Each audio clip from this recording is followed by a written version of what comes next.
Good morning, everyone. Thanks so much for joining us here, and thank you so much to the New Hampshire Municipal Association. Thanks so much, Margaret and Tim and Judith and everyone who understood the need for this kind of consulting in this really unprecedented moment that we are all living in, and acting fast to make it happen and happen quickly. My name is Ryan Robinson. I'm the Chief Service Officer of Mainstay Technologies. We are an IT services firm as well as an information security services firm based here in New Hampshire, and we're thankful to take care of a bunch of local government centers, municipalities throughout the state, counties, towns, cities, and actually we're fortunate that we get to work directly with the Municipal Association themselves. So given the nature of the fact that this is a webinar format, what I'm planning on doing here is going through the presentation, and then you can ask questions. You should see in your Zoom application there a section where you can enter questions. What I'd request is that we do a Q&A session at the end. I love when I'm in person doing them as we go, but just this format lends itself better to doing it at the end. However, what I would request is that you ask the questions as we go. Don't wait till the end to type them in. The questions tend to be better when they're fresh on your mind. So ask them as you go. Also, don't stress about taking notes. I can send notes directly to whoever would like to have them, and I'll send very detailed notes, not just the PowerPoint, but I'll send you detailed notes. So you just email me there. You can see on the screen there my email address, rrobinson@mstech.com, and happy to send off those to whoever would like them. My goal here is to really give you a ton of information. I grew up here in New England, so I can talk fast, probably too fast sometimes, but I'm going to try to get through a lot of information and really give you a solid playbook to follow, and then be able to send you the notes afterwards, so that if there's anything that you want to dive in deeper to, you can look at those notes, or if you want to reach out to me directly, we can dive in to specifics as well. All right. So here's where we're at. Municipalities are needing to become remote organizations fast. And the coronavirus has really changed the market dramatically in just a number of days, really. You think about 2 weeks ago, organizations throughout New Hampshire had to go almost fully remote, almost overnight, when we found out that schools were closing. We found that out on a Sunday evening. So, I mean, quite literally overnight, hundreds and thousands of people had to work from home. Now, in New Hampshire, we haven't had an official shelter-in-place requirement established yet, but we also don't know when that's coming. Many states have continued to move in that direction, and we have no idea if or when New Hampshire will. And when that happens, then that will speed up that transition even more fully. Now, the good news in this is the market has been, step by step moving towards enabling a remote workforce for years, with the proliferation of mobile devices and cloud-hosted infrastructure and applications, increased and improved internet bandwidth. I mean, you think about where we would be if this happened in 1980, right? It would be a very different set of circumstances. And, while many functions of local government are considered essential, quote unquote, essential services by the federal government, that even if we go into a shelter-in-place situation, those various departments within municipalities, public works, and so on will still be able to continue on as normal. Even in that, the Department of Homeland Security has still outlined that workers, quote, workers should be encouraged to work remotely when possible and focus on core business activities. In-person, non-mandatory activities should be delayed until the resumption of normal operations. And that's even in the section that was talking about government employees. So even when that happens, there's still going to be a strong move towards remote work for much of the functions of local municipal government. But again, the good news is that we are often, we're in so much of a better place from a technology standpoint to be able to make this shift. However, the challenge is that many towns, cities, and counties that could be fully or partially remote, even up to this point, they may lack the proper remote access tools, from VPN or appropriate number of laptops and so on. They may lack necessary cloud-hosted, accessible anywhere applications and data. They may either lack or not be fully trained on virtual communication tools, some of which we're going to talk about today, or they may not have the proper security layers or protocols as well. But the reality is that we have to adapt, and we have to adapt fast. You know, again, why I commend the New Hampshire Municipal Association for getting this training out there very quickly, because we're in a situation where we have no choice ultimately but to adapt fast, and really our local communities ultimately are going to depend on our ability to pivot, and to pivot very quickly. Okay, so what I want to do today is share with you the playbook basically for enabling a remote workforce for your local government center very quickly. And so that playbook consists of really 3 large plays, you could say, and then there's sort of some different routes, running routes within each of those plays. Okay, so the first is proper technology. We want to talk about cloud-hosted infrastructure and applications, remote-ready endpoints, proper connectivity and remote access. We want to discuss peripheral devices that may need to be moved remote, and as well as talk about proper communication tools, phones, video conferencing, etc. Secondly, security layers and workflows, both on the technical and the organizational side, in order to become a remote workforce. And then the final is cultural intentionality, because the culture of our organizations is going to continue to develop and grow. The question is just how intentional we are about that development. So let's start with proper technology. Okay, so typically most the organizations that are represented on the call today most likely have some sort of local on-site infrastructure at their town or city or county. So you're going to have a server environment. You're going to have individual applications that are hosted either on local computers or on the server. You're going to have individual endpoints. So probably a mix of laptops and desktop computers, maybe some tablets thrown in there, and you may also use some smartphones for different job functions as well. You have monitors and individual devices, or individual peripheral devices like printers and copiers and scanners and check scanners for finance and those kinds of things. Then you also have phones, which are our verbal communication tool inside and outside the organization, as well as the virtual communication platforms such as video conferencing, instant messaging as well. So essentially, if you're going to have the proper technology to move to a remote workforce, you need to translate all of those, right? So you need to move your server environment into something that can be accessed remotely. You need to move your applications potentially to cloud-hosted applications. You need to make sure you have mobile-friendly endpoints and appropriate home office setups with appropriate monitors and peripheral devices, as well as the right virtual communication tools. Okay, so let's start with discussing servers. You're going to see three sort of lanes there, 3 columns on your screen. The left column we're going to talk about is related to server hosting in the cloud. Then we're going to talk about the additional applications and services that you need to potentially have moved into some sort of cloud-based infrastructure. And then the third, we're going to talk about remotely accessing in a secure manner all of those resources. So first on the left, servers. Servers are basically those boxes that sit in your server room, and those are more technically called server hosts, because you may have a bunch of virtual servers that are software layers that live on those physical boxes. But bottom line is that if you want to be able to work from home, work remotely, you're going to have to access those applications, those server functions, those server services, or that data that's living on those servers. You're going to have to access them remotely. And so you have 3 options to do that. One option is to move to fully cloud-hosted servers. Second option is to actually go serverless, and so remove the need for servers altogether. And then the third and final way, that is a very likely scenario for many people on this call, is to simply continue to utilize those local servers, but access them remotely in a secure fashion. So first option there is cloud-hosted servers. This is sometimes referred to as infrastructure as a service, or IaaS.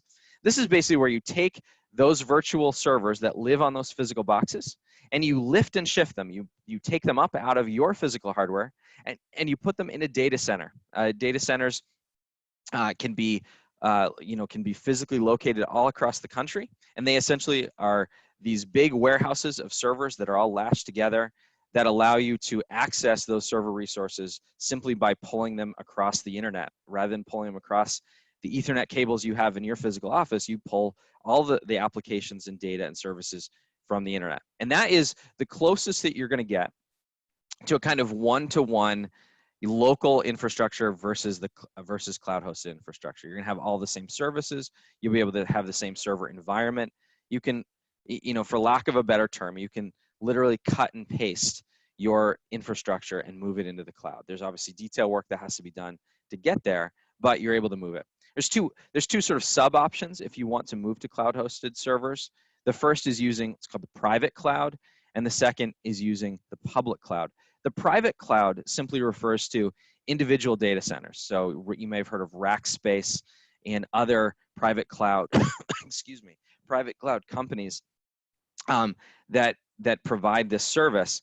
And the key to this is to realize that if it's the private cloud, it has to be in literally a data center. There are a lot of IT companies out there that may say, oh yeah, we're going to privately host your data or your servers. We're going to put you in the cloud. But all that really means is that they're going to take, they have some server rack back at their office and they're going to put stuff in there. That's not having cloud hosted infrastructure. It doesn't have the same security or redundancy benefits as being in a data center. The second option there is to put your servers in the public cloud. The public cloud is run by some of the bigger companies like Microsoft and Amazon and Google, and Microsoft's Azure platform and Amazon's AWS or Amazon Web Services platform and the Google Cloud. We tend to be big fans at Mainstay of the public cloud because there's often real significant cost benefits there, as well as vendor support that's more significant and substantial and more helpful than you're going to get in the private cloud.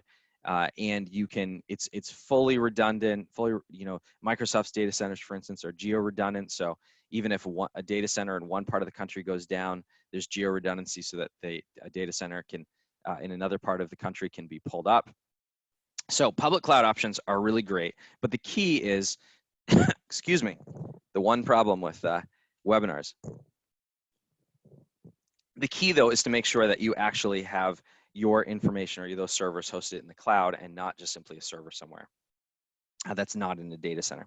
Okay, option 2 then is to move fully serverless.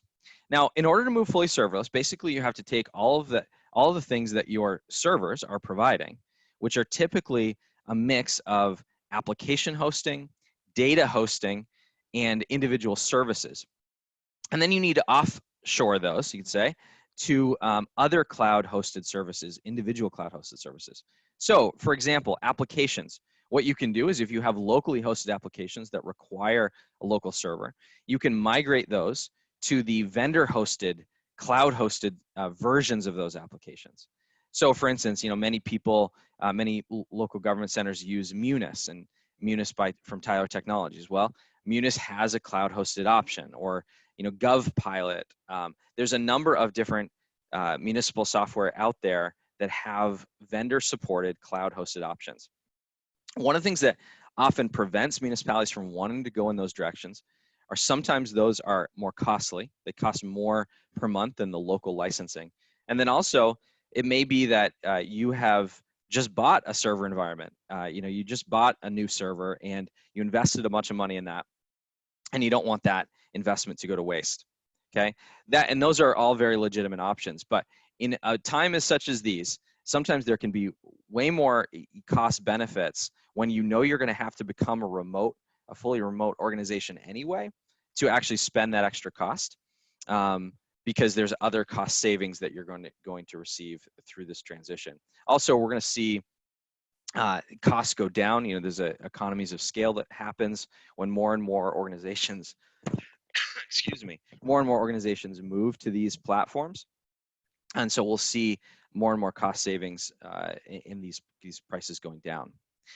The second thing you'll need to do if you are wanting to move to a serverless environment is to move your file hosting to some sort of cloud service. So for instance, right now, most of you probably have some sort of local file server that's on your physical server host. And you probably, click on your Windows Explorer box at the bottom of your screen, in order to access files. But there are ways to do this in a cloud-ready manner.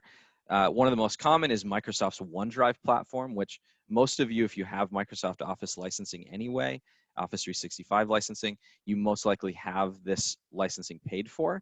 And so it can be very cost effective. Sometimes you'll need to layer, it's called SharePoint, Microsoft's solution that's for larger, sort of more organization-wide file sharing, and layer that in. But Microsoft has a great solution there. There's Dropbox for Business is also an option. ShareFile from Citrix is an option. But moving your files into the cloud is one of the easier parts of migrating into a serverless environment. And OneDrive is a really great option because of the cost savings. Then thirdly, there are a bunch of other services, particularly related to security, that your server is providing for you. So most of you have what's called a domain controller, for instance, that's managing all of your user permissions and other what are called group policies to ensure that you have appropriate security layers and permission sets and so on. But there are cloud services that can provide that as well. So one example of that is Microsoft's Azure AD platform. Azure AD stands for Azure Active Directory. Azure is their Microsoft's moniker for all of their cloud-hosted infrastructure. And Active Directory is one of the elements on that domain controller that will manage your accounts and permissions and so on. And so you can actually get that, a cloud service that provides that. You can also utilize what's called mobile device management software to control the security permissions for smartphones and tablets and laptops as well. And those two in combination can do most of what your domain controller can do. So there is a way for many organizations to move serverless. And if you are in a situation that, let's say, your server host is 4 or 5 years old anyway, and you are probably going to be coming up for replacement, it's very good to work with IT to say, hey, is a serverless option really a worthwhile potential for us that could save us a lot of cost? And right now we're all looking to tighten our belts, and that can be a really great way to do it if you don't have to pay for that whole server project. Now, some of you, though, we're gonna have to get to this third category, because some of you, maybe you just bought that local host, or you have software that it's not going to make sense financially or practically to move to some sort of vendor hosted solution, and you just need to have locally hosted applications. In that case, you can still work from home. You can still be fully remote. You're just gonna need to ensure that you have good remote access and that it's gonna be very secure. So the two most common ways to do this are with VPN, or virtual private networks, which is essentially where you create an encrypted channel or tunnel from your home office to the server located at the physical office, and it puts you in a position where you are effectively virtually in the office.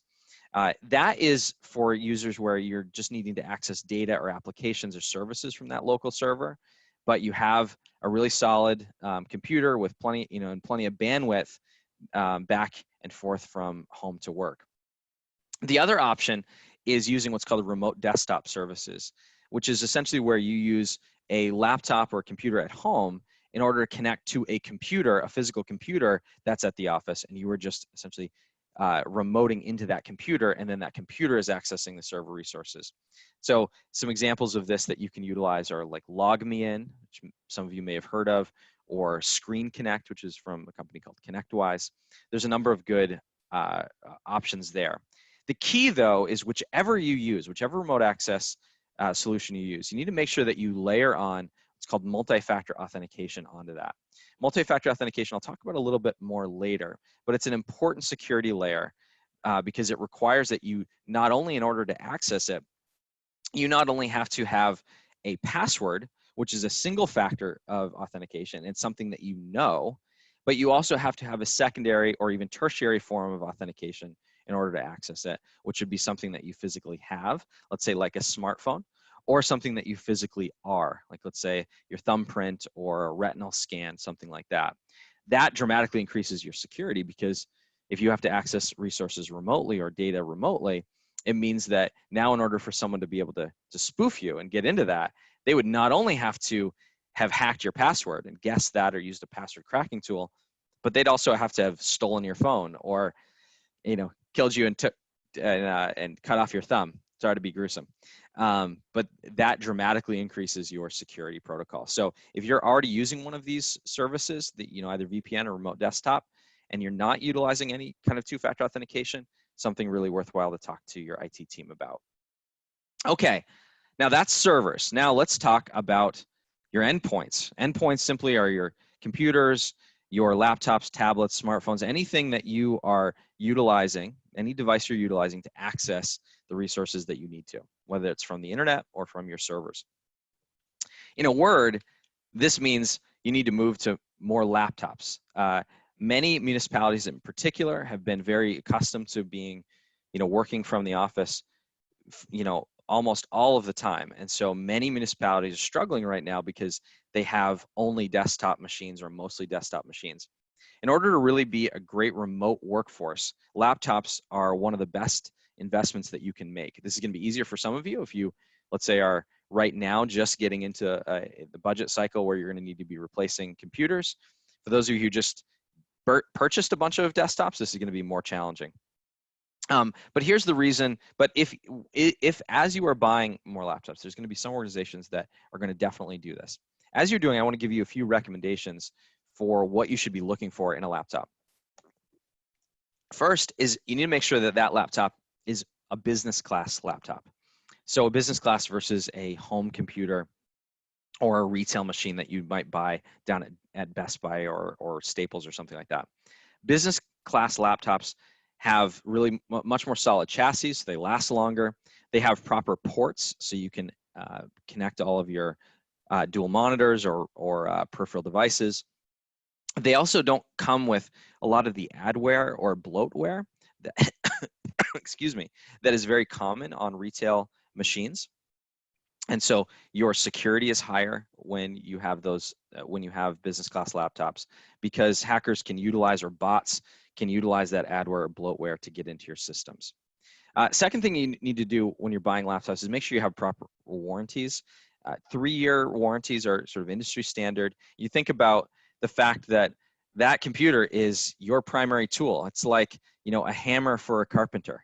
And so you need to have, make sure that you can get next day pro support if there are hardware issues, and be able to have those machines up and running to keep people working. You also need to make sure, of course, that you have appropriate resources for those machines. You know, not all municipal employees are made the same in terms of their job functions and what they need their computers to do. So make sure that you work with IT to spec those appropriately, and don't assume that you're just going to have one single standard across the whole organization. You may need to have 2 or 3 laptop standards, and that will help. If you define those laptop standards in advance, that's really helpful, because if you can align, for instance, your laptop standards with some of the machines, the stock that are produced more regularly from the manufacturers, then you're going to be able to get those machines in faster. At Mainstay, we actually stock machines rather than, you know, the typical process oftentimes in IT is you reach out to IT and then they reach out to the manufacturer. We stock machines directly so we can roll those out more quickly, and we try to work with our clients to understand what their spec standards are and what their needs are, and then align our stock machines with those so we can have faster turnaround times in rolling out those computers. So I encourage you to do the same. Also, make sure you have spare machines. Industry standards, you want 3 to 5% of your fleet being backup machines. So in other words, if you have 100 computers, you should have at any given time, you know, a minimum of 3 computers that are spares, that if someone had an issue and it was, you know, the motherboard failed and it was going to be a bigger challenge to get them back up and running, that you'd be able to, you know, ship them or drive over a new computer to them and get them up and running quickly. Now, the irony is that I'm sharing all this with you, encouraging you to move towards laptops at the time when demand is the highest for laptops and supply chains are weak because of the coronavirus situation and all that that's impacting. So, you know, desperate times call for desperate measures, and there are some interim solutions. If you just say, hey, look, there's no way we can get laptops rolled out for our organization that quickly, so what can we do? All right, so I'm gonna give you some options for that. First is you can bring home the office desktop machine, right? Those are not considered mobile devices per se, but they're mobile enough that you can unplug them, put them in your car, bring them home. What I want to encourage you though is make sure that you have long enough Ethernet cables to plug into the internet if you need to. Remember that most desktop machines do not have internal wireless cards built in. The sort of the expectation assumption, part of the reason that desktops can be cheaper is they don't include certain things like those wireless cards. And so rather than, you're not going to just be able to plug it into the wall, plug the power in, I should say, and be up and running and connect to the internet. You very well likely are going to have to take an Ethernet cable, run that from that computer down to your router. And some people, their home office is upstairs and their router is down in the basement or down in the downstairs. And so you may need to get 50-foot, 100-foot Ethernet cable to make sure that you can connect appropriately. So work with IT to make sure that you've got the right cables, not just that you go grab the machine and assuming you're going to be up and running. Also, you can use non-business class machines from a retail store. That is a possibility, right? You can go to Staples and Best Buy if that is absolutely needed. But a few quick warnings on that is make sure, one, that you have the appropriate specs as we talked about before. Also, make sure that the right ports that are going to be required for your setup, whether you're using, you may have a printer and a copier and a scanner, and you may have multiple monitors. And if you don't have all the ports for that, you're not going to be in a good situation. Also, make sure that it has the appropriate video card. Video cards are an essential element to any computer, and some applications require higher end video cards, and you can't use the application, or the application will crash or not render appropriately if you're not using the appropriate video card. And retail machines are very famous for having cheap video cards. So work with IT to make sure that you know what the standards, the video card standards are. You want to look at warranty length and coverage, like I referenced earlier. And lastly, the return policy. You don't want to get into a situation where, excuse me, IT accidentally sends you to the wrong location, and you have found that, or the wrong direction in terms of what you need, and then you can't return the machine. Last option, of course, is using a home computer, but I'm really saying that, I'm putting that option in quotes, because you really should not be utilizing a home computer if there's any way to help it.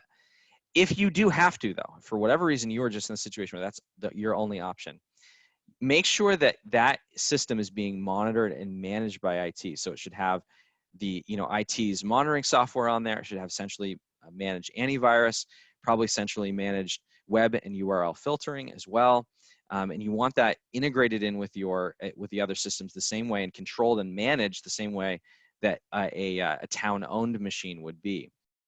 And also, while you are using it for work purposes, you should not be sharing that with any non-employees. So you shouldn't be sharing that with your teenage son or your husband or your wife.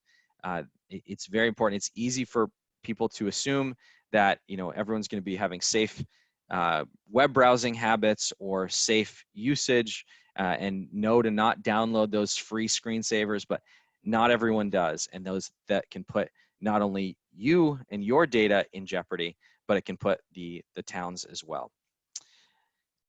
All right, let's talk about peripheral devices. I'm only going to talk about two. There are a lot of peripheral devices out there that we could discuss, but I want to talk about two. The first is docking stations. Now, if you are moving to a remote workforce, docking stations are incredibly valuable to have. Basically, if you look at your screen there, you'll see right underneath on the bottom right hand of that computer screen, you'll see a little black box. That is a modern day docking station. They typically are the size of like a small external hard drive. And what they have is they have multiple ports for multiple monitors. So they'll give you like an HDMI and a display port and a VGA, and any kind of ports that you need for multiple monitors that might have different connections. They'll have multiple USB ports or USB-C ports. And they even, the newer ones will also allow you to get power from those docking stations. The docking station is plugged in to the wall. And then with one cord, you can plug into like a USB-C port in your laptop, and it will give you, it will connect all of those additional peripheral devices. It'll connect all of your additional monitors, and it'll give you power all in one fell swoop.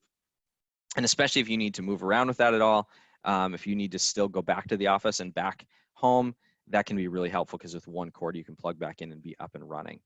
That's a much better situation than organizations that will provide, let's say, a user with a laptop that they can bring home and a desktop, because In those situations, you're going to have different work experiences, where if you have a single laptop with but you're just bringing it to two different physical locations with a docking station, you get the same exact experience. You know, you're not going to have duplication of data and all that. So docking stations cost about $150 and are typically well worth the investment. Then there's printers, copiers, and scanners. And again, check scanners for those of you in finance. What I'd encourage you to do is, you know, many municipalities are trying to move to a paperless environment or a mostly paperless. Now, if there's any industry that struggles with being fully paperless, it's local government. And that's for both cultural reasons and for practical reasons, and it's understandable.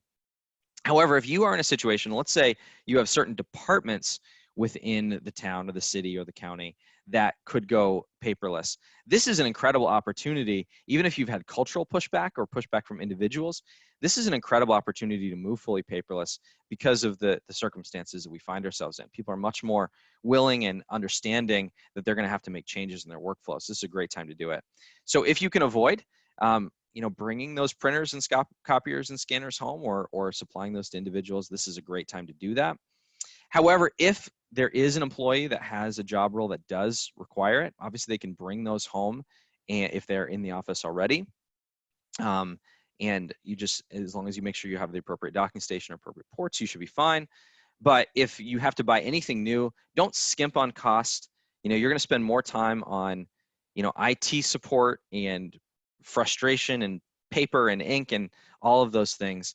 There's nothing worse than cheap peripheral devices, when typically the difference between cheap and expensive is actually fairly minimal. Now, for local government, I totally get it. We do budgeting for a lot of local government folks, and you know, budget's always a challenge, and it's not going to get any easier in the coming days. But you can also make the case to your selectmen or commissioners, whoever, that look, you're going to be saving certain costs through this as well, and this is going to enable that remote workforce that's going to save additional costs. All right, let's talk about communication tools. I wouldn't be surprised if half of you here are here to talk about this specific topic. So what we're going to look at is 4 different tools, sets of tools.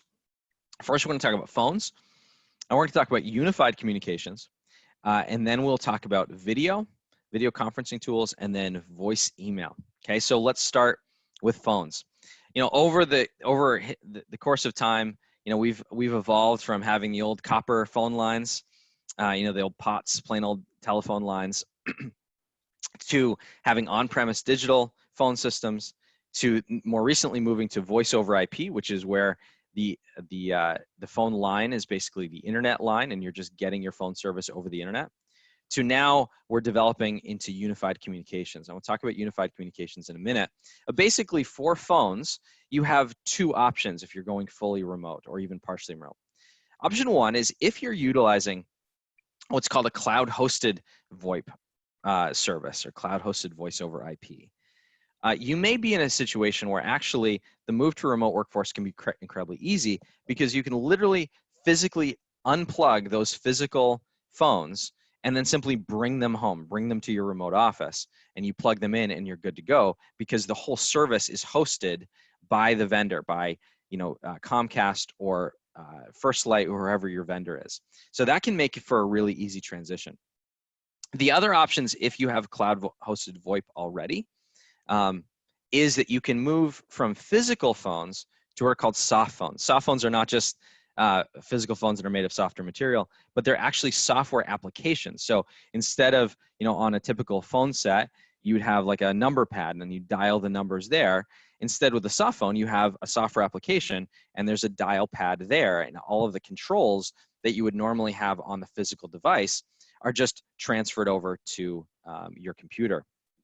Some people don't like that because they've just been so used to it for many years having a physical phone. But if you think about it, that physical phone is also just a computer. All you're doing with a physical phone is you're just paying for 2 computers, right? That physical phone is a computer that has a different shape and has a headset attached to it potentially, but ultimately you're just paying for a second computer. So soft phones are a really cost-effective way to migrate to this. The only difference is, of course, if you use a soft phone, you're going to have to use some sort of headset like the one I'm wearing. And I will say that we've worked with a lot of organizations to help them move to soft phones, and can say that often it's a daunting mental shift. It's sort of like hard for people to think of getting rid of those, but practically it's very easy. And once people use it, use a headset or use a soft phone for 2 minutes, literally, they're like, oh yeah, this is easy, makes sense, I get it. And even you can turn the corner even with the most technology Luddites. And even though I'm in the technology field, I consider myself a Luddite in certain senses. And I don't want to add technology where it doesn't need to be. But again, you're not adding technology in this case. You're just trading a technology that sits in your desk for one that you're already paying for on your computer. So that's option one for phones. Option two is actually moving to unified communications for your phones. So there's, in other words, you see on your screen there that there's two separate sections, phones and unified communications. But in many respects, these are more of like a Venn diagram that are connected and are overlapping. Unified communications is where you have all of your communication done via a single platform or multiple platforms that are all integrated. So for instance, you would have a single platform that would be your instant messaging tool internally, and your tool to be able to do screen sharing with employees, or video conferencing, or phones. If you can put all of those things in one system, that's called unified communications. The best example of unified communications that we've seen to date is Microsoft Teams. What's sweet about Teams is that many municipalities already have the licensing set up for Teams, and it's just a matter of utilizing it and using it for all that it can be used for. And there's typically moving to unified communications because you're going to have, instead of multiple vendors that you're paying for different solutions, you're going to have all in one, and there's that economies of scale in that. So let's talk about, oh yeah, one other thing I wanted to mention about utilizing Teams and utilizing unified communications as your phone system. Now the reality is that moving your phone system to a fully remote phone system, like moving it to unified communications overnight, is not going to happen if we're talking about a one-to-one, taking everything that you've had in your current phone system, whether it's a digital on-premise system or a VoIP system. You're not going to flip that over into unified communications with 2 clicks of a mouse very easily if you're talking about taking and replicating all the call trees and so on. However, if you're saying, hey, we don't know if we're going to be in a shelter-in-place situation very soon, or we have to make this move right away for a bunch of other practical reasons, and you say, I need to basically get there overnight, we can do a kind of down and dirty, quick process to move you there by doing something like where we can migrate your phone number to Teams, get Teams licenses just for the people in the organization who answer the phones and need them. And then you can actually, through Teams, you can forward calls to people's individual cell phones if you need to, if you're in one of those urgent needs. And that can practically happen overnight and fairly inexpensively. And then, excuse me, sort of buys you some time to make the full migration into unified communications. Okay, so let's talk about video conferencing now. So I want to talk about 2 platforms, and I think these 2 platforms are particularly relevant for local government because, of course, you not only have the need to have appropriate video conferencing tools for your in-office communication, but also with the public, public meetings and that kind of thing, town hall sessions, and the municipalities are still working to figure out how they're going to do all that remotely. And I think these 2 tools will get you a large part of the way there. The first is Microsoft Teams. Microsoft Teams is an incredible video conferencing tool. And I want to talk about pros and cons, and then I'm also going to talk about Zoom. I'm sure many of you have heard of Zoom if you haven't used it yourself, and I'll talk pros and cons of that as well. So for Teams, the pros of using Teams for video conferencing is that if you're in the Microsoft ecosphere already, then you're probably already paying for licensing for it. And there's lots of collaboration options in Teams. You can use it for phone and for IM and for screen share and video and phone conferencing and the whole 9 yards. It also integrates incredibly well with Outlook. So with one click, let's say you're inviting someone and you're opening up a calendar invite. With one click, you can turn that calendar invite into a Teams meeting, and it will send them a link that they can just click on to enter the Teams meeting when the time is right to have the meeting. So the integration is really nice there. Also, it's one of the tools that can fully replace your phone system and bring you into that fully unified communications environment where a lot of tools, Zoom included, cannot cannot do that. It also integrates with other applications really well, and it can work for a lot of people too. So you have two options within Teams. You can get 250 people to a Teams meeting max. But if you need more than that, let's say you're doing a town hall session, you can actually get 10,000 people max for what they call Teams live events, where you basically can broadcast. So you can use that for, if people wanted to log into a town hall meeting, or you needed to send out, a live announcement from public safety related to some recent coronavirus news and how it impacts your local community. You can utilize Teams for that and send out these live broadcasts. Think of it like a webinar, like what we're doing basically, and you can do that through Teams.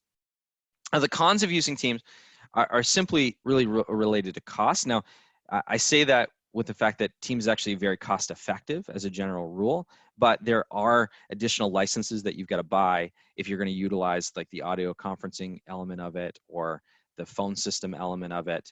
But again, even those aren't really cons per se, because they're most likely going to be replacing other services that you're paying for those things anyway.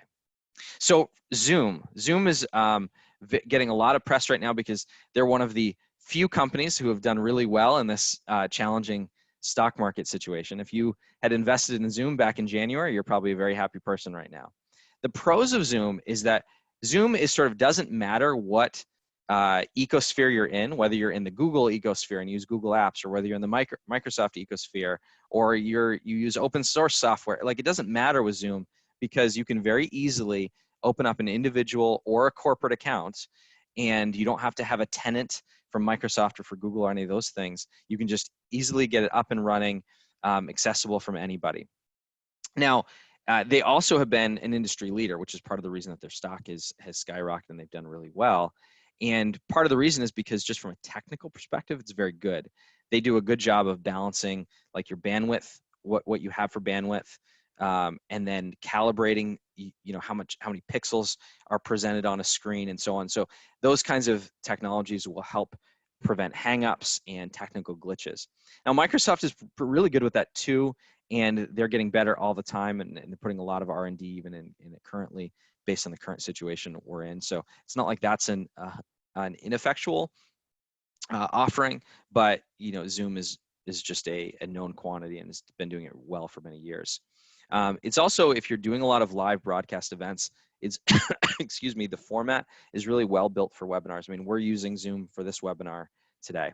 The cons are, and they're significant, that it's not natively integrated with any of the Microsoft products. So, internally, it's much less helpful for a lot of the tools that you're going to want to use, especially if you're already in the Microsoft ecosphere. And again, it can't replace your phone system if you want to get there. And so that's a significant limitation. But either are good options, and either can be utilized for both internal communication and communication with your local community. I'm going to give you a bonus one here on this fourth category of voice email. Excuse me. I want to tell you about a solution called Voxer, which is spelled V-O-X-E-R. Voxer is an incredible tool. It's highly recommended. It's a mobile and desktop application, and you can use it for sending basically voice messages without having to call someone. So it's not like visual voicemail in the sense that the messages have to be really short. It's kind of a pain to get to them. Instead, you can have very long messages. You can leave someone up to a 15-minute message using Voxer. And then on playback, so when the person hears it, they can put it at 1x or 2x or 3x or 4x. So they can put on high playback speeds to save time. And it's really a perfect tool for when you want to have a conversation, but your schedules just aren't in line to have that conversation live, and voice is going to be more appropriate. And when you don't want to necessarily send an email, I mean, I'm sure I'm not the only one who sometimes will spend 15 minutes on an email that could probably take 2 minutes to just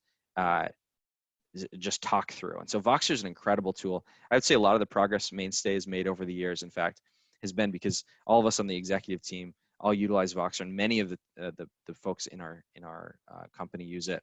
And it allows us to make a lot of progress, have a lot of good communication, open communication, timely communication, even when schedules don't align.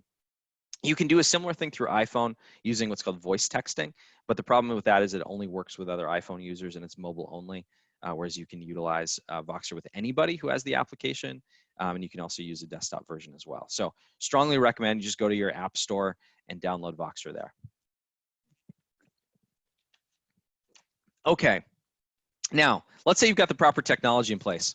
Well, that's great, but if you don't have the proper security, that's a problem. Now, many municipalities are, have this vision that, well, look, they're under right to know laws, and so they don't need to care that much about security. But the reality is that one, municipalities need to care at minimum about the security of their employees, right? Who you do have personal information and payroll information and access to.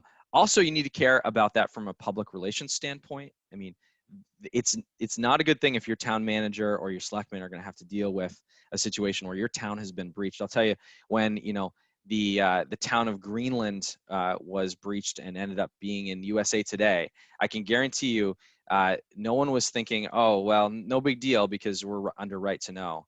No, it's still a big deal. You can still lose a lot of time, money getting back, and the PR is a nightmare as well. So there are many reasons to focus on security, and you really want at this time especially. And the reason is because right now we are in a period where there are multiple security threats all converging at the same time.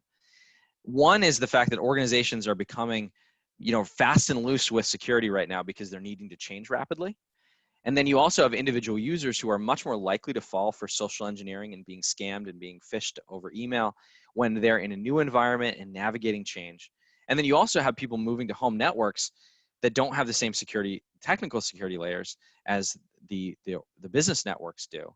And you put all of that into a bowl, mix it together, and then the unfortunate reality is that the threat actors, the hackers, the hacking companies or individuals, they're not taking a break through this, and they know that these security risks are all there, and they're having open season right now. So organizations need to focus more on security now than ever. So I'm going to give you some key tips. The first is utilizing multi-factor authentication. We talked about what that is a few minutes ago. And so what I want to encourage you to do is know where to layer multi-factor authentication around. So you want to layer it around, first of all, any bank accounts, either for the town or personal bank accounts that you have. And frankly, if you have if you're working with a bank that doesn't give you a multi-factor authentication option, you should seriously consider changing banks, because not only does that keep your data safe, but it's also maybe an indicator that, or your money safe, I should say, but it's also maybe an indicator of a lack of security protocols on the part of the bank. Second is email. You should utilize multi-factor authentication with email. Some people object and say, well, I use email all the time. If I had to put in a secondary code or something like that, I click a smartphone app and give it permission every time I open my email, I would never want to open my email. But the nice thing is modern authentication, modern two-factor authentication for email allows you to essentially what you could think of as caching that secondary factor on the device.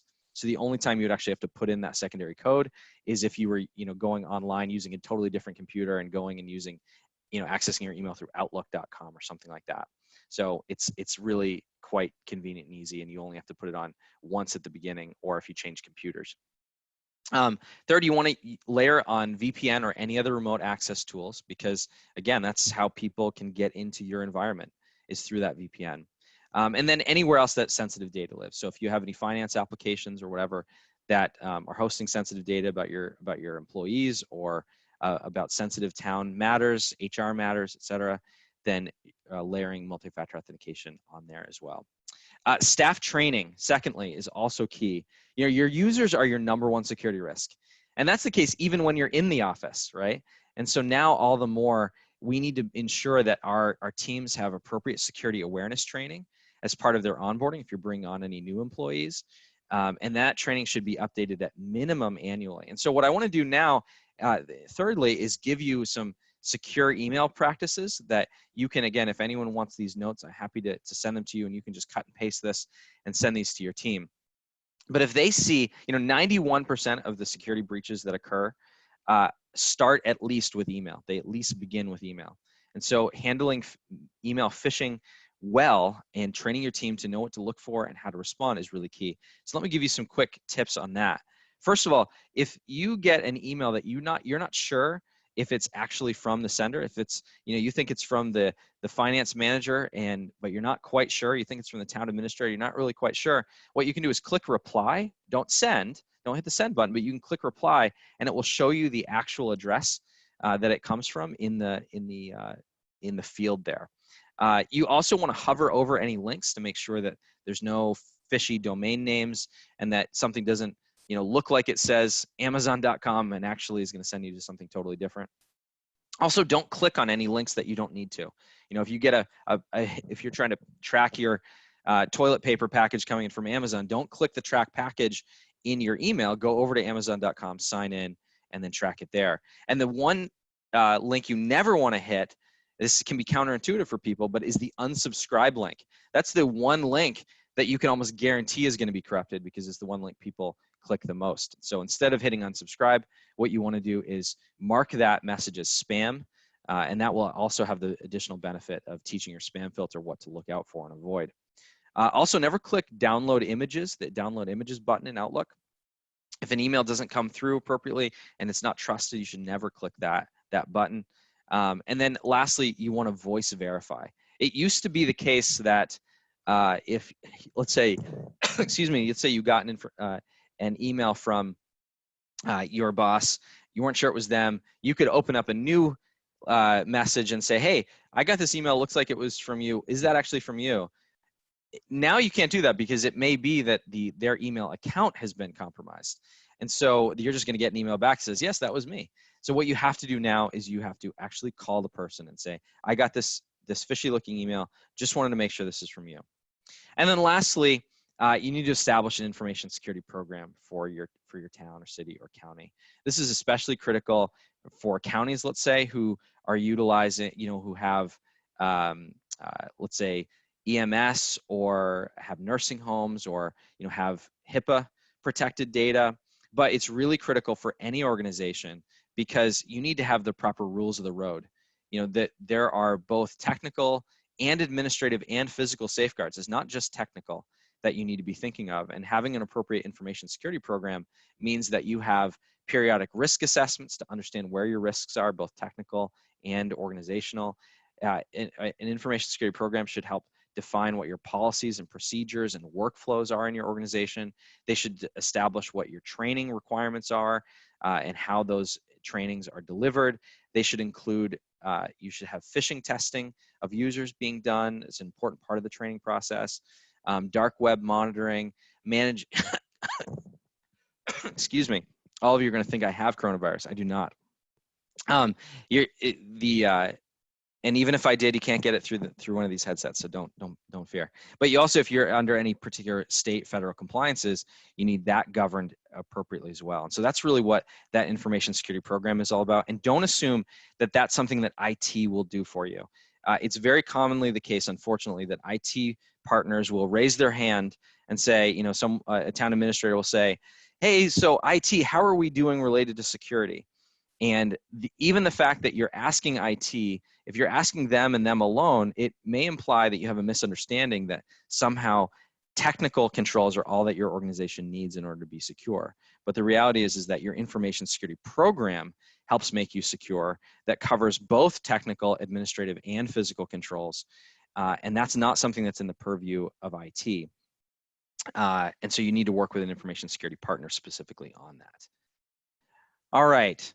Now, if you've got the proper technology, you've thought about security effectively, you need to also think about culture, because your organization, your team, especially in a municipality where you have multiple departments, some of whom already don't work super closely together, municipalities always are having to think about being intentional in their cultural development in their organization. But that's even more critical as we move to a fully remote workforce, where we lose all the physical engagement with each other, and we're not able to shape our the physical environments of our team and so on. So I want to give you some tips related to being culturally intentional. And Mainstay, we're really fortunate here. We have won the best companies to work for in New Hampshire the last 2 years in a row. And so we've been thinking about culture a long time. And I, by the way, don't say that to brag. I mean, so much of that is because we have just a really fortunate to have an incredible team here. But we think about culture a lot. We think about how we can make Mainstay a great place for our team to work, because we know that that's going to result in providing great service to our clients. The same thing is the case for you as a municipality. I mean, you're a service provider to your town, to your local community, and the better culture you have in your town and amongst your staff, the better service they're going to provide to the community. So this is critical. So some recommendations here. First of all, check in with your team and hold them accountable, not just for their work product, but for their work process. You know, we're all wired for many years to check in with our team and say, how are you doing on the things that are part of your job? And we're thinking about results. We're thinking about what the ends are that those employees' work is going towards. But now we need to think more than ever about their process and help guide them on their process. So for instance, you know, encourage your team to have dedicated, if they're working from home a lot, have dedicated separate workspaces. That sounds so simple, but a lot of people will wake up, sit on their couch, or, you know, and put their laptop on their lap, or they even lay in bed sometimes with their laptop, and that's not good, not healthy, either physically or psychologically. You know, help them implement daily work routines as part of their work plan. So their work plan isn't just make sure payroll gets out, excuse me, but make sure that you've got an appropriate daily routine for when you start, when you end, when you do X, Y, and Z. You know, it's not just children that thrive on routines and consistency. Even our health is tied into our circadian rhythms and when we go to bed and when we get up. And you need to talk to this about your team and talk about this when you check in with them. And heck, even when you have formal reviews, focus on the process. You know, and then lastly on this is it's important that we model what I would call, you know, work to home shifts or home to work shifts. This is even more critical when your, you know, work and home life can blend together so easily when you're working from home. So even something simple like encouraging your team members to change their clothes when they're starting and ending their workday. Sounds simple, but like, you know, put jeans and a you know, polo shirt on when you're starting your workday, and then when you're ending your workday, put a t-shirt on. Have those physical shifts to make you move into different modes, different phases in your day. You know, and we need to be modeling this to our team. But, you know, even in things like when we send them emails, it's easy to, you know, be like, all right, I got to jump on the laptop at 8 o'clock and get through some things I didn't get through today. But if you start sending those to your team, it can be very easy to create a culture where now there's an expectation that they should be doing that and so on. Now, this is probably less likely in municipal cultures than it is in business cultures, but all of us can have the tendency to do that and do it without thinking. And one of the things you can do, if let's say you have to work at night and you want to send a message to your team during that, is you can actually click the delay delivery button in Outlook and set that message that you know, maybe wrote at 8 p.m., have it sent at 8 a.m. the next morning, that kind of thing. Secondly, really we need to all increase our one-on-one and all team engagement. I mean, basically we need to increase our communication big time through all of this. The need for that human touch is going to be something more important as we're all not physically near each other. So maybe you have quarterly staff meetings. We'll turn those into monthly staff meetings over a video conference, but make them shorter, or increase the frequency of your one-on-one rhythm meetings with your team, individual team members, and, you know, make those, the monthly meetings, turn those into weekly meetings, but make them a little shorter. Utilize the unified communication tools that I talked about regularly as well. And also default to video. You know, the human brain is wired to see other human faces. I mean, if you think of even like advertisements rarely will just have a photo of the thing being sold, but rather it will have photos of people utilizing the things being sold. We are wired to look at human faces and make connections with people in that manner. So you may have normally been like, oh, if we're going to have a conference call, we're going to have it as a call. Well, now default it to a video. It's, you know, be easier in past times to feel like that was putting people on the spot, but now more than ever, that should be default. All right. You can also utilize, I almost forgot to mention, you can also utilize something called Yammer, which is a tool that Microsoft has. It's basically like, you think of like Facebook for your organization. It allows for much more casual communication with people, and it helps people stay connected in this time. All right, so how can Mainstay help in this? Well, first of all, we can be your IT department to help you enable your remote workforce. As I mentioned earlier, we work with a lot of both businesses and nonprofits and municipalities throughout Northern New England. And our goal is to really provide the services of an enterprise level IT department at a low, really cost-effective manner. And we do it in such a way where we have a bunch of enterprise level teams, but we have smaller core teams that really get to know and work closely with our clients. And so even something, for instance, that we do is we have a primary response services technician model where each of our clients is a primary response services technician that ensures that they're not having to re-explain things every time they make a call to IT, or have resolution times skyrocket because someone's working with them that doesn't know them and know them well. There's lots of intentionality we built in our model that's really ideal for both municipalities, but also for organizations that need to be supported remotely and need to be remote as well. We also can, if you, let's say you have an internal IT staff member that's really just needs some support in all this, there's a lot of work to be done related to technology in these coming weeks, and a lot of internal IT folks scrambling to get it all done. You can think of us as like first responders for organizations in some sort of way. Not that the work we do is nearly that brave, but it's critical to keep organizations up and running. And your IT manager or the internal staff that you're using now may just not be up to the task, or maybe they're using a provider who's not fully up to the task and has overwhelmed themselves. And so we can help be that support. We can also provide training or consulting to your organization to help you move into this remote direction. We can go deeper on any of the tools that we talked about today or others. We can provide security training and all of that. We are also a managed information security services provider too. So we don't just work on the technology side related to security, but we can also help implement those information security programs that I was mentioning before. We can be your compliance team and provide risk assessments to you and do compliance governance and user security training and policy development and secure workflow development, et cetera. And those workflows, as organizations change, are more important, because now you're going to have to rethink a lot of the ways that the organization has been typically going about day-to-day work. We can also do individual assessments. So if you're just not sure where things stand with technology or with support or with your network infrastructure or with security, we can do one-time either IT audits or security assessments and help really you understand where you need to be and what potential gaps are. And we do all of this, by the way. I mean, many of you on this call, I'm sure, work with Mainstay, and you can reach out to those folks colleagues that may work with us. But we are a non-sales driven company. We don't have any of our team on commission or bonuses. We work with a lot of municipalities who have tight budgets, and so we're never pushing organizations to do more than they ought to do.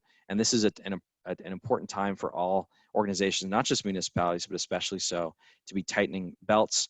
We expect that, understand that, and can help work with organizations to be in really cost-effective, nimble, cost-effective, but still agile positions where they have appropriate remote access and appropriate tools that they need to navigate these really unprecedented waters. So just lastly here, you see my contact information above. Feel free to reach out to me directly if you'd like the notes, as I had mentioned earlier.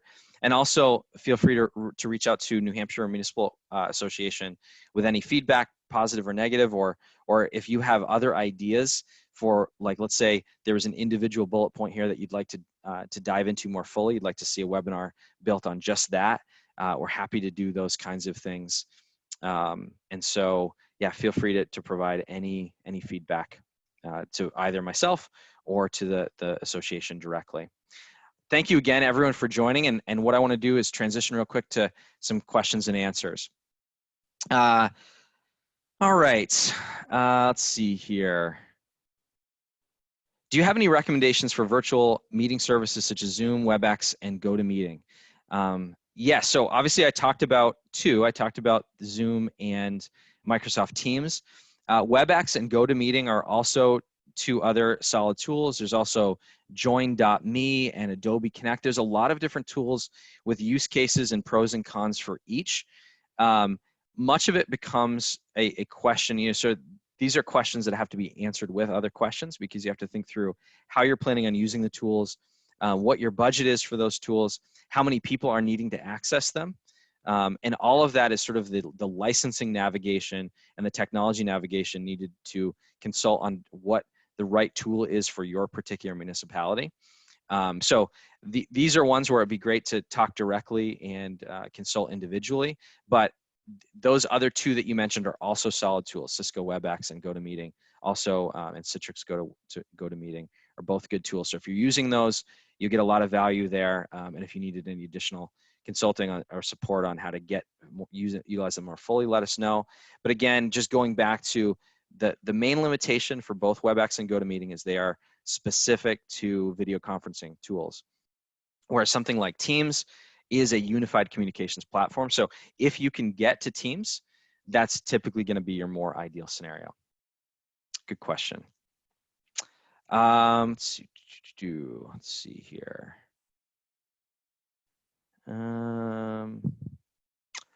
This is a great question. Would Zoom be better for broadcasting public meetings? For example, if the selectmen meet, each one individually from their own home, could the public also participate at least view the meeting as it happens? It's a very good question. So a couple things on that. So first of all, realize that either one of the tools that I mentioned can be used for both private and public. Okay, so Teams, Zoom, the others as well can be utilized. And for instance, let's say you're using Teams. You can send out. Let's use this as like an example where the selectmen may not have Microsoft accounts, but the people on the staff do. Well, you can still send out, let's say a town administrator or town manager can send out an invite to the selectmen for a Teams meeting. They can still click that link even if they don't have a Microsoft account and still access it through a web browser. So any of these tools can be utilized in that way. Also, if you have selectmen or city councilors or whatever that have town email addresses, then are in Microsoft, and that makes that even easier. And Teams can be utilized for non-public meetings, as can Zoom. So it's really more that either one of those can be utilized either for internal within the organization or external with the public or with selectmen. And it's really just a matter of choosing whether you are creating that as a meeting where you have collaboration and other people can jump in and chat and put their webcams on or add questions for audio, or whether you're doing that as a broadcast. A broadcast is more like what we're doing today, where I am the only one who's going to be able to turn on their webcam and show their face. You guys can ask questions, but this is a broadcast event. So a lot of these tools can do both, and it's just a matter of which you're using it for, broadcasting or meetings and collaboration. Let's see here. Someone told me to take care of that cough. Good call. Sorry about that. But they were very kind. Thanks for sharing your expertise with our municipal members. Take care of that cough and be well. Thank you. I appreciate you saying that. Let's see here. Someone asked about the cost associated with Zoom. That's a great question. So there are multiple parts or multiple potential costs with Zoom. One of the cons that I think I may have not mentioned was the fact that Zoom tends to be one of the most expensive of these tools. And part of what you get when you get quality is you get expense. And so you can get a basic plan for free where you can host up to 100 participants, but then those meetings can only last for 40 minutes, which is a challenge, in which case you have to upgrade to Pro, which costs $14.99 per month per host. And then you can have 100 participants, but you can have meetings that last 24 hours long if you want to. No one would go to those meetings, but you could in theory. But then if you go up, if you're doing the broadcast to many people, then it can go up to their business or enterprise plan, which get even more expensive. And that's why, again, we're such big fans of Teams, because a lot of that cost is really built in, and you can go up to 250 people for internal meetings and up to 10,000 for broadcasts at a much lower cost. Okay. Let's see here. you mentioned security and multi-factor authentication. One of the big issues with work from home is often backups, which are especially important in today's ransomware culture. This is a great comment and something really worth all of us thinking about. Excuse me, I didn't spend a lot of time talking about business continuity solutions here, but one thing to realize is that, business continuity is, you'll often hear IT people in particular talk about the term disaster recovery. Disaster recovery is this idea that if you go through a disaster, and that disaster could be fire, flood, theft of devices or servers or what have you, but it can also be security breaches and events where if you get ransomware and now that ransomware encrypts your data, and if you don't pay the ransom, you lose all that data. Those are also critical moments to have proper disaster recovery. The difference between disaster recovery, though, and business continuity is that disaster recovery is about, we have a disaster, how do we get back up? Business continuity is saying, we have a disaster, we have one of these issues, how do we stay consistent? How do we have the right redundancies and backups in order to stay being able to work consistently while we come up from that disaster? So business continuity, a key part of business continuity is backups, but it's not the whole thing, which is helpful. Sometimes people will only think about backups, but really need to think about your whole business continuity plan. But with that said, backups are a critical element of that. And when you move to, if we're to go back to our conversation about servers, think about each of those options. If you move to cloud hosted infrastructure, what's beautiful about that is that now those data centers are taking care of your backups for you. So let's say you move your servers into Microsoft's Azure platform. Now backups are just a part of that hosting service that you're paying. Similar, you could think of it as like owning your own servers, like owning your own house, and using a public cloud is like renting. In a renting situation, it's the owner of the house that takes care of the roof. Similar situation there with backups, where it's the hosting provider that now is responsible for the backups, and now you don't have to pay that extra cost.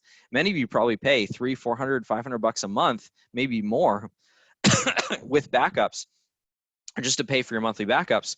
And if you move to the cloud, you may actually have some cost savings that you get through that.